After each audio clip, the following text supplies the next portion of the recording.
नमस्कार विद्यार्थी मित्रांनो, प्रकरण 5 आपण पाहत होतो, भारतातील सामाजिक व धार्मिक सुधारणा.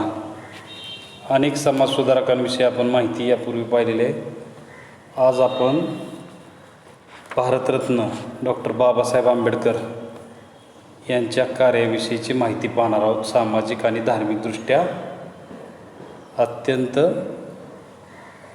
मोठं आणि महत्त्वाचं योगदान त्यांचं दलित चळवळीविषयी असेल, महिलांच्या हक्काविषयी असेल.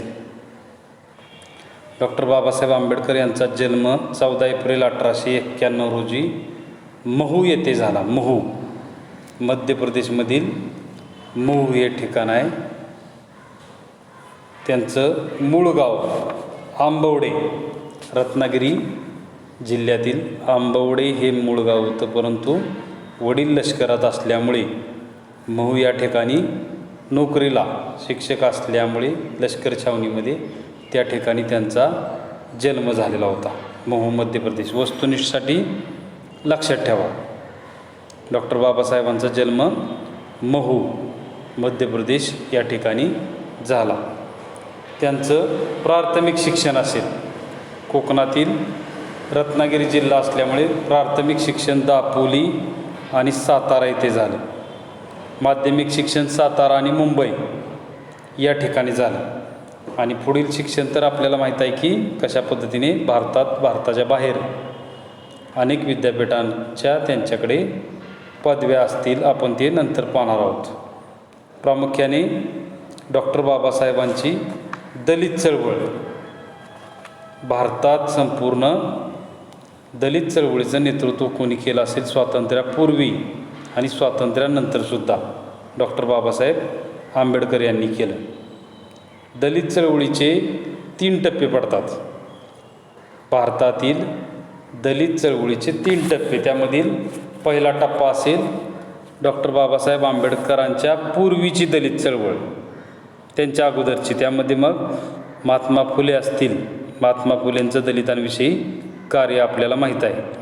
त्याचबरोबर महाराष्ट्रातील कोल्हापूर संस्थानचे छत्रपती शाहू महाराज असतील आणि गुजरात बडोद्याचे सयाजीराव गायकवाड असतील.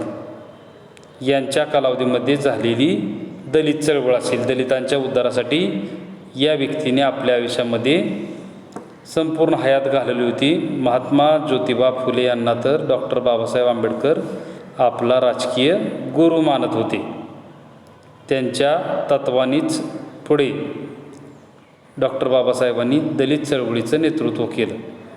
शाहू महाराज असतील, यांच्या प्रेरणेने माणगावची परिषद असेल, कोल्हापूर संस्थानमधील माणगावची परिषद असेल, त्या ठिकाणी पहिल्यांदा शाहू महाराजांनी डॉक्टर बाबासाहेबांना फक्त महाराष्ट्राचंच नाही तर संपूर्ण भारतातील दलितांचं नेतृत्व तुम्ही करावं असं सुचवलेलं होतं किंवा अशा पद्धतीची प्रेरणा दिलेली होती.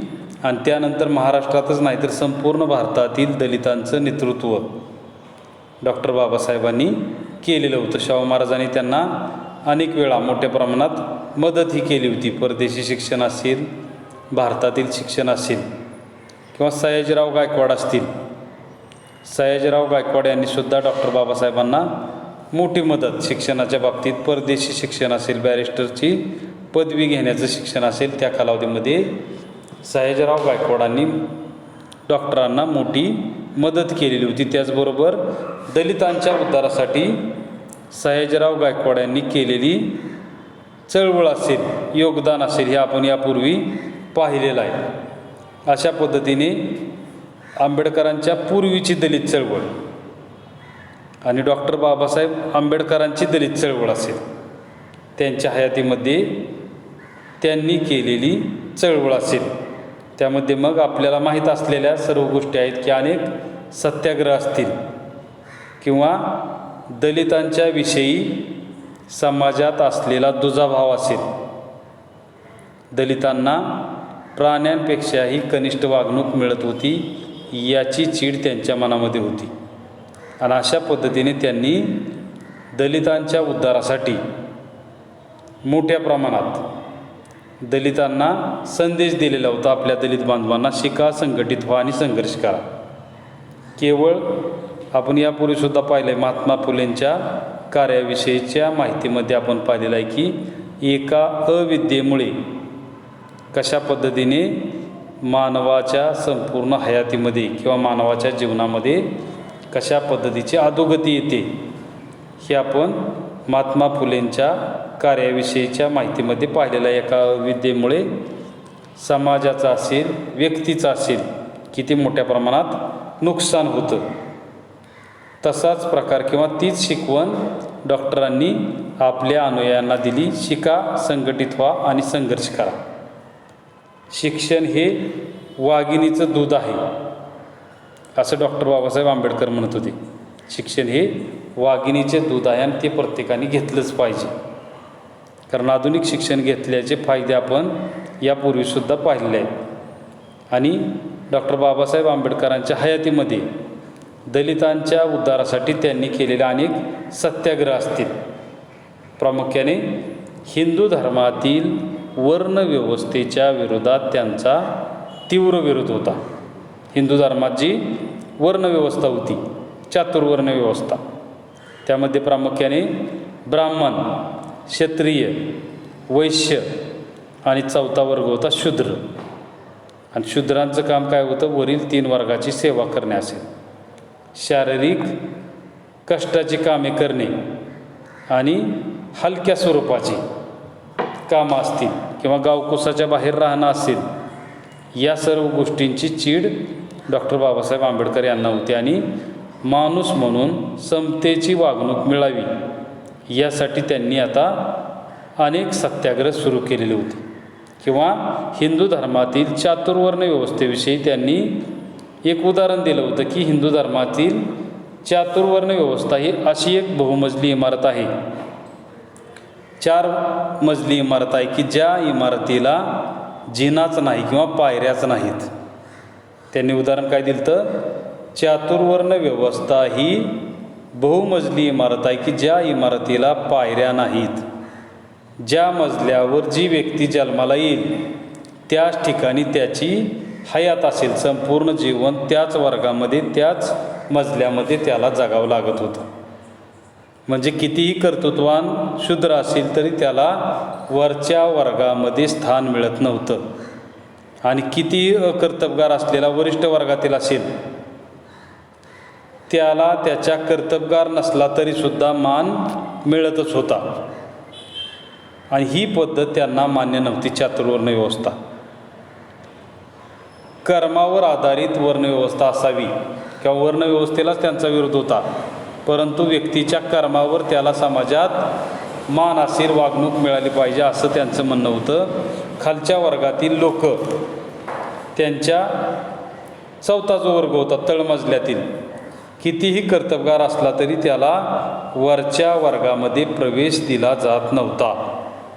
आणि अशा पद्धतीने माणसाने निर्माण केलेल्या माणसांच्या कारागृहात मी राहणार नाही, माझ्या दलित बांधवांना राहू देणार नाही, नव्या विचारांचा सुरुंग लावून हात तोरून फोडून ही इमारत फोडून मी बाहेर पडेल, अशा शब्दात त्यांनी आपला उद्वेग, आपली व्यथा त्यांनी मांडलेली होती. आणि त्यातूनच त्यांनी अशा पद्धतीचे सत्याग्रह, आपल्याला माहीत असलेले अनेक सत्याग्रह असतील. मग तो महाडचा चौदार तळ्याचा सत्याग्रह असेल, सार्वजनिक ठिकाणी पाणी पिण्याची परवानगी दलितांना नव्हती. वर्षानुवर्ष हा अन्याय माझे बांधव सहन करत आहेत आणि इथून पुढे मी अशा माझ्या बांधवावर होणाऱ्या अन्यायकारक गोष्टींना विरोध करेल किंवा या गोष्टी मोडून काढेल. आणि सार्वजनिक ठिकाणी समतेची वागणूक दलितांनासुद्धा मिळाली पाहिजे यासाठी त्यांनी महाडचा चौदार तळ्याचा सत्याग्रह असेल, आपले अनुयायी असतील दीपू गायकवाड यांच्यासह अशा पद्धतीने सर्वांनी एकत्र जाऊन चौदार तळ्याच्या पाण्याची चव असेल किंवा ते पाणी प्राशन करण्याचा सत्याग्रह त्या ठिकाणी यशस्वी करून दाखवलेला होता. सार्वजनिक ठिकाणी समतेची वागणूक यासाठी केलेला हा सत्याग्रह असेल. त्यानंतर काळाराम मंदिर प्रवेश असेल, नाशिक या ठिकाणी असलेलं रामाचं मंदिर असेल. काळाराम मंदिर हे प्रसिद्ध होतं, परंतु त्या ठिकाणी सुद्धा दलितांना प्रवेश दिला जात नव्हता.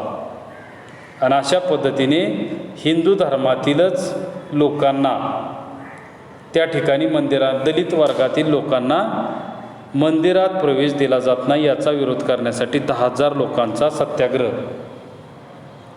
त्या ठिकाणी नाशिकच्या काळाराम मंदिरात प्रवेश मिळवण्यासाठी डॉक्टर बाबासाहेब आंबेडकरांनी केलेला हा सत्याग्रह होता. काळाराम मंदिर प्रवेश 10,000 लोकांना एकत्र येऊन अनेक वर्ष चाललेला हा सत्याग्रह होता.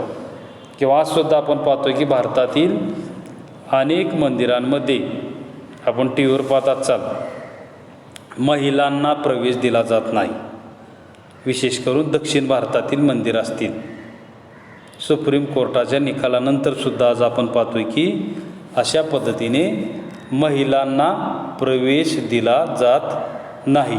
आजसुद्धा म्हणजे स्वातंत्र्यानंतरसुद्धा आज आपण पाहतोय 60-65 वर्ष होऊन गेली तरीसुद्धा सामाजिक परिस्थिती बदलायला तयार नाही. महिलांना समानतेची वागणूक आजसुद्धा स्वतंत्र भारतामध्ये दिली जात नाही. हिंदूंच्या मंदिरामध्ये विशेष करून दक्षिण भारतात असेल आजसुद्धा मंदिरात प्रवेश दिला जात नाही. परंतु त्या ठिकाणी त्यावेळेस अशा पद्धतीचा सत्याग्रह डॉक्टर बाबासाहेब आंबेडकरांनी यशस्वी करून दाखवलेला होता. त्यानंतर असेल मनुस्मृती ग्रंथाचे दहन असेल. मनुस्मृती ग्रंथ हिंदू धर्मातील महर्षी मनूने लिहिलेला ग्रंथ असेल की ज्या ग्रंथामध्येच चातुर्वर्ण व्यवस्थेचा उल्लेख आढळला किंवा लिहिला गेला. ऋग्वेद कालावधीमध्ये चातुर्वर्ण व्यवस्था अस्तित्वात नव्हती. मनूने लिहिलेल्या ग्रंथामध्ये चातुर्वर्ण व्यवस्था अस्तित्वात आली आणि या ग्रंथामुळेच समाजातील वर्गवारीतेला विरोध करण्यासाठी या ग्रंथाचं दहन सार्वजनिक ठिकाणी दहन करण्याचा कार्यक्रम त्यांनी केला. मनुस्मृती धर्मग्रंथाचं जाहीररित्या त्यांनी दहन केलं. म्हणजे चातुर्वर्ण व्यवस्थेला त्यांचा पूर्ण विरोध होता किंवा ज्या वर्णव्यवस्थेची सुरुवातच ज्या ग्रंथामधून झाली त्या ग्रंथाचा शेवट किंवा त्या ग्रंथाचं दहन करण्याचं काम या ठिकाणी डॉक्टर बाबासाहेब आंबेडकरांनी आपल्या दलित बांधवासह केलेलं होतं. आणि या हिंदू धर्मातील जातीभेद असेल या गोष्टीला कंटाळूनच त्यांनी असं म्हणलेलं होतं की मी हिंदू म्हणून जन्मलो असलो तरी हिंदू म्हणून मरणार नाही. म्हणजे हिंदू धर्मात शेवट आपला झाला नाही पाहिजे असं त्यांनी बोलून दाखवलं होतं आपल्या भाषणामध्ये. आणि त्यामधूनच त्यांचं धर्म बदलाविषयी हिंदू धर्मातून बाहेर पडण्याविषयी ठाम मत झालेलं होतं. ते नेहमी म्हणत की माझे 3 गुरु आहेत. डॉक्टर बाबासाहेब काय म्हणत, माझे 3 गुरु आहेत, त्यामध्ये भगवान बुद्ध, कबीर आणि महात्मा फुले. माझे 3 दैवत आहेत, विद्या, विनय आणि शील. आयुष्यात मी दगाबाजी केली नाही. विदेशात जाऊनसुद्धा अनेक वेळा जाऊनसुद्धा मला कसलंही व्यसन लागलं नाही, कशाचेही आकर्षण वाटले नाही. माझे तत्त्वज्ञान 3 शब्दात गुंफता येईल. ते शब्द म्हणजे स्वातंत्र्य, समता आणि बंधुभाव. असे विचार त्यांनी मांडलेले होते. डॉक्टर बाबासाहेब आंबेडकरांच्या डिग्र्या जर आपण विचारात घेतल्या तर अनेक डिग्र्या त्यांच्या नावापुढे आजसुद्धा आपल्याला पाहायला मिळतात. इतकं मोठं शिक्षण त्यांनी आपल्या हयातीमध्ये घेतलेलं होतं. त्यामध्ये कोलंबिया विद्यापीठाचं MA असेल, कोलंबिया विद्यापीठाचीच PhD असेल, DSc London, LLD Columbia, DLIT Osmania विद्यापीठ, बार ॲट लॉ लंडन. अनेक वेळा लंडनला शिकायला असताना त्यांना आर्थिक परिस्थिती अडचणीची ठरत होती. एक वेळ जेवण असेल पैशाअभावी 2 वेळचं जेवणसुद्धा त्यांना घेता येत नव्हतं. आणि त्यांचे सहकारी त्यांना म्हणायचे की थोडी तरी विश्रांती घ्या. परंतु डॉक्टर बाबासाहेब आंबेडकर म्हणत की झोपायला वेळ नाही, पोटभर जेवायला माझ्याजवळ पैसा नाही, यावर त्यांच्या मित्राने विचारले की डॉक्टर, मग तुम्ही जगणार कसे? अंगात बळ येणार कुठून? यावर बाबासाहेब त्याला उत्तर देत होते, कोल्हापूरचे शाहू महाराज, छत्रपती शाहू आणि माझे हजारो दलित बांधव यांच्या स्मरणाने माझ्या अंगात बळाचा संचार होतो. दलित बांधव आणि छत्रपती शाहू महाराज यांच्या स्मरणाने माझ्या अंगात संचार येतो किंवा मला बळ मिळतं, अशा पद्धतीचं त्यांनी मत व्यक्त केलेलं होतं. आणि आपल्या दलित बांधवांना शिक्षण मिळावे म्हणून त्यांनी सिद्धार्थ कॉलेज असेल, मिलिंद कॉलेज असेल, औरंगाबाद या ठिकाणी मिलिंद कॉलेजचा परिसर आजसुद्धा आपल्याला पाहायला मिळतो. त्या ठिकाणी अनेक दलित तरुणी यांच्या शिक्षणाची मोठी सोय असलेली आपल्याला आजसुद्धा पाहायला मिळते. किंवा मुंबईचे सिद्धार्थ कॉलेज असेल, दलित बांधवांसाठी किंवा दलितांच्या मुलांसाठी अशा पद्धतीचं शिक्षण मिळावं म्हणून त्यांनी केलेलं सर्वात मोठं शैक्षणिकदृष्ट्या कार्य असेल. अशा पद्धतीने हिंदू धर्मातील अनिष्ट प्रथा असतील, चालीरीती असतील, याविषयी त्यांचा मोठा विरोध होता. आणि समाजाला जागृत करण्यासाठी त्यांनी मूकनायक असेल, बहिष्कृत भारत असेल, अशी वृत्तपत्र साप्ताहिक त्यांनी सुरू केलेली होती.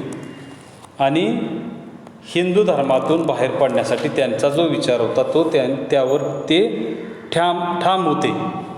आणि त्यातूनच 14 ऑक्टोबर 1956 या दिवशी 14 ऑक्टोबर 1956 या दिवशी सकाळी त्यांनी आपल्या पत्नीसह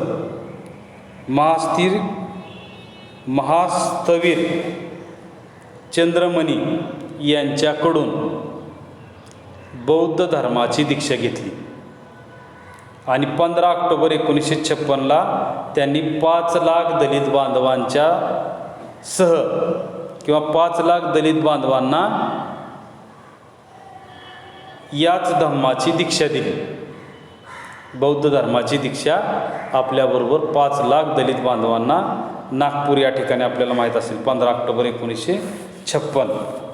म्हणजे हिंदू धर्मातील वरिष्ठ वर्गाचा छळ असेल, अनेक चालीरीती असतील, अनिष्ट प्रथा असतील, या सर्व गोष्टींना विरोध म्हणून त्यांनी हिंदू धर्म सोडलेला होता. आणि बौद्ध धर्माचा स्वीकार त्यांनी 1956ला केलेला होता. भारत स्वतंत्र झाल्यानंतर 15 ऑगस्ट 1947ला डॉक्टर आंबेडकर भारताचे पहिले कायदा मंत्री झालेले होते.